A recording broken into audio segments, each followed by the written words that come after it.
जम्मू और कश्मीर में corona virus के केसेज में फिर से इजाफा देखने को मिल रहा है।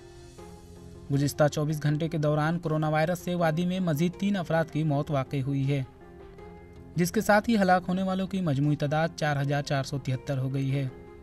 वहीं मुतासरीन की मजमूई तादाद 3,36,386 तक पहुँच गई है।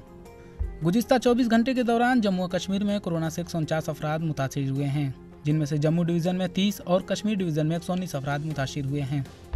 कश्मीर डिवीज़न में मुतासिर होने वाले 119 अफराद में से सबसे ज़्यादा श्रीनगर से हैं। कश्मीर में मुतासरीन की मजमूई तादाद 2,11,416 तक पहुँच गई है, जबकि हलाक होने वालों की तादाद 2,285 तक पहुँच गई है। वहीं जम्मू डिवीज़न में मुतासरीन की मजमूई तादाद 1,24,970 तक पहुँच गई है, जबकि 2,185 अफराद हलाक हुए हैं।